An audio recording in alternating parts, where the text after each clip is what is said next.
一開始我都有一個疑問，就覺得哇，點解會咁危險嘅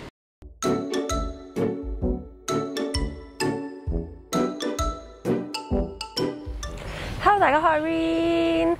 我平時咧出去跑步嘅時候咧，就成日經過見到好多唔同嘅靚靚 HDB， 再加上我自己都係住喺新加坡嘅組屋 HDB 入邊。今日咧就想拍呢一條片，香港同埋新加坡嘅公營房屋到底有啲咩唔同啦。Irene 提提你，其實我喺做呢一集之前都有做過另外2集針對香港、新加坡公營房屋買樓資格、大細同埋價錢嘅大不同影片，有興趣可以睇下。睇完之後，如果你仲想知道到底身為一個香港人嘅我，對於新加坡 HDB 有啲咩小迷思，可以去睇呢條片。咁我就會用香港嘅居屋 HOS 同新加坡嘅 HDB 嚟做比較，希望你會覺得有趣啦。Let's go！ 地下都有單位。新加坡嘅組屋喺地下係有單位嘅，就好似我後面呢一度咁樣。其實佢地下嗰一層呢係有唔少嘅單位，同埋喺入邊住嘅人呢，好似都比較中意喺出邊種唔同嘅綠色植物，又將好多嘢都係放喺門口。呢一個呢，我覺得係同香港好大嘅分別，因為香港嘅居屋或者係其他種類嘅公營房屋都係完全係冇地下嘅單位㗎。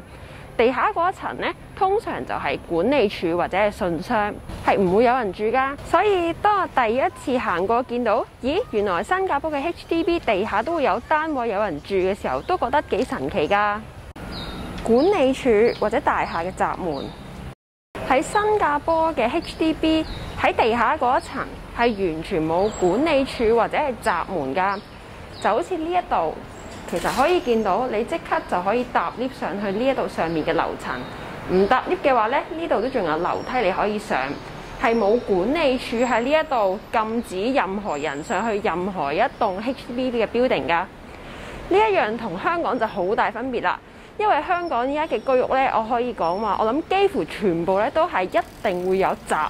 你要用卡或者密碼去開門，然後又就會有一個管理處管理員叔叔。通常咧就係喺信箱嘅對面或者隔離啦。咁如果你唔係嗰棟大廈嘅居民咧，基本上咧佢都會叫你留低身份證號碼同埋姓名咧，咁先至可以入去嘅。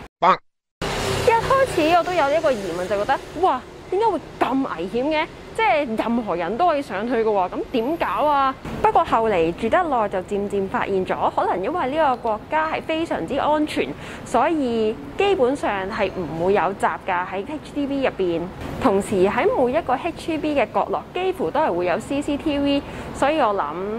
應該就唔會有人夠膽亂咁去人哋屋企嗰度爆格啩。我覺得呢個可能正正就可以體現出到底咩叫做最危險嘅地方係最安全啦。屋村名同埋樓嘅名喺新加坡嘅 HDB 就好似香港嘅屋村咁樣，其實佢都係有一條村嘅名嘅，就好似後邊咁樣。但係每一棟樓咧就冇各自嘅名字嘅，只會有一個3位數嘅 number 作為嗰棟樓嘅名。譬如好似假設我住喺後面呢一棟樓嘅話，咁我就會 address 自己係 block 84X 咁樣啦，但係就唔會提出我係住喺呢一個屋村嗰度喎。如果同人哋介紹嘅時候，同時喺你寫信或者係同 Grab 或者 Taxi Driver 講你住喺邊嘅話，你都只係會 address 翻你嗰棟樓嘅嗰3位數字，或者係 postal code， 咁就可以準確咁樣揾到你屋企係住喺邊㗎啦。但喺香港，通常嗰一啲居屋嘅話，都係會有一個叫做 XX 村乜乜樓，而去 address 嗰一棟樓嘅名。而且香港係冇 postal code 㗎，所以你必須好準確咁樣講出嗰個屋村嘅名同埋嗰棟樓嘅名稱，咁樣先可以令到 taxi driver 可以帶到你返屋企，又或者係令到嗰封信寄到去你屋企㗎。停車位嘅數量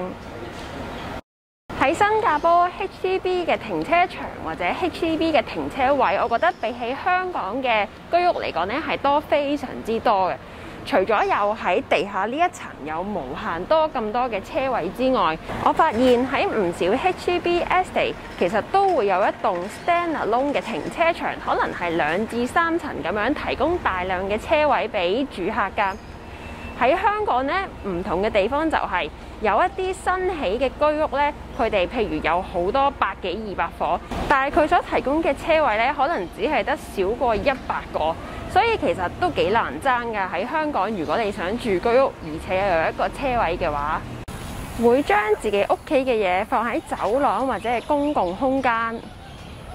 新加坡嘅 HDB 住戶會將自己屋企嘅嘢放喺走廊，甚至係公共空間。我覺得除咗住喺地下嘅居民之外，其實呢一個都係一個好普遍嘅做法嚟㗎。除咗普遍嘅盆栽之外，佢哋仲會放鞋架，有啲甚至會擺一張大嘅梳化或者係幾張凳放喺屋企出邊嘅公共空間，趁有風嘅時候就會坐喺出邊涼下啦。呢件事喺我一開始嚟到住 HDB 嘅時候會覺得好奇怪，因為身為香港人嘅我就會覺得吓，擺咁多嘢喺出邊，你唔驚俾人偷咗嘅咩？呢一個我覺得就係點解香港嘅居屋住戶通常唔會將自己嘅嘢擺喺門口出邊嘅原因，因為第一你唔知會唔會俾人當係垃圾收走咗，第二就係你唔知會唔會俾人拎咗，所以呢一個就係其中一個我覺得都幾大嘅分別。我諗另一個原因都係因為新加坡係一個比較安全嘅地方，所以大家都會夠膽放心將自己屋企嘅嘢放喺出邊，唔怕俾人拎走。顏色鮮豔同埋外牆非常企理。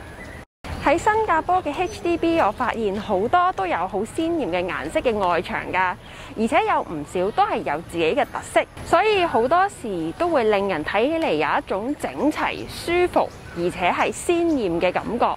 呢一樣我覺得就同香港依家嘅居屋有啲唔同，因為依家嘅居屋咧通常都係走一式一樣嘅顏色啦，喺嗰一個 estate， 同時亦都係比較工整同埋整潔，就唔會話好鮮豔搶眼嘅感覺。當然舊式啲嘅公屋咧就會有佢哋多一啲嘅特色，最出名我諗就係香港嘅彩虹村啦，唔知大家有冇去過呢？嗰度就最啱影一啲 Instagrammable 嘅 photo 啦。呢條片就到呢度啦，希望你可以了解多啲新加坡同埋香港公營房屋有邊一啲分別，然後有咩 comment 都可以喺下邊話俾我聽㗎。中意睇呢一類型嘅片，快啲俾個 like 我 subscribe 我嘅 channel，然後我哋下一條片再見啦，拜拜。